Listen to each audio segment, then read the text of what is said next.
CTET के लिए कुछ प्रश्न हैं जो कि पूछा जाता है पाठ्य पुस्तक के कुछ गुण और दोष। तो गुण होगा कुछ सुउद्देश्यता, स्तरानुकूलता, आकार, उपयुक्तता, शुद्धता, कागज सही होना चाहिए, विषय विविधता होना चाहिए, सार्थकता होना चाहिए, मुद्रण होना चाहिए, रोचकता होना चाहिए, सुसंबद्धता होना चाहिए और चित्र वाले होने चाहिए, जीवन से संबंधितता होना चाहिए, भाषा अधिकार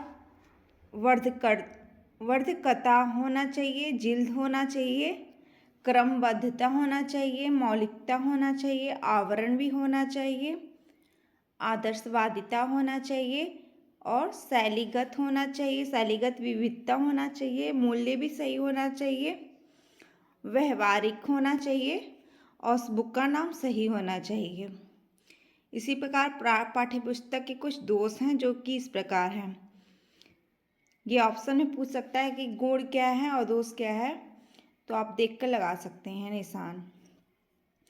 दोष में आएगा प्रयोजनहीनता, आदर्शहीनता, कुसंपादन,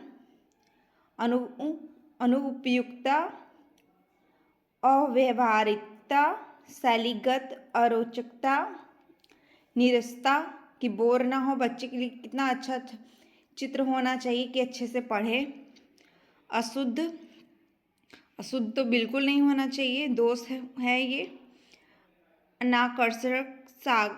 अनाकर्षक साज सज्जा, देखने में अगर बुक गंदी रहेगी तो भी अच्छा नहीं लगेगा, बच्चा पढ़ेगा नहीं। जीवन से असंबद्धता, काल्पनिक नहीं होना चाहिए। निरर्थकता,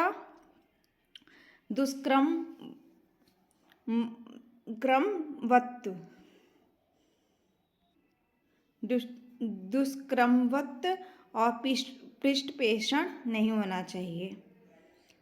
पाठ्य भाषा शिक्षण में सहायक सामग्री क्या क्या होनी चाहिए, पूछता है एग्जाम में कि दृश्य साधन कौन सा होना चाहिए, श्रव्य साधन कौन और श्रव्य साधन कौन है। ये पूछता है कि 3-4 प्रश्न इससे घुमा के पूछा जा सकता है। तो दृश्य साधन कौन सा है, श्यामपट जिसे हम बस देख सकते हैं, इसमें सुन नहीं सकते।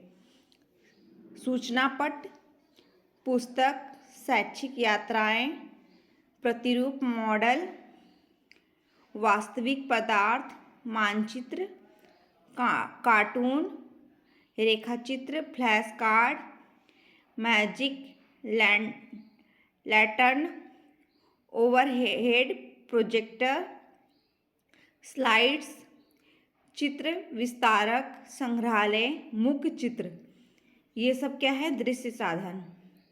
फिर इसके बाद है श्रव्य साधन में gramophone, radio, tape recorder, Linguaphone और टेलीफोन। अब है दृश्य श्रव्य साधन में चलचित्र, नाटक, टेलीविज़न। ये सीटेट के लिए मोस्ट इम्पॉर्टेंट है, जो आखिरी टाइम रिवीजन के लिए अच्छा है।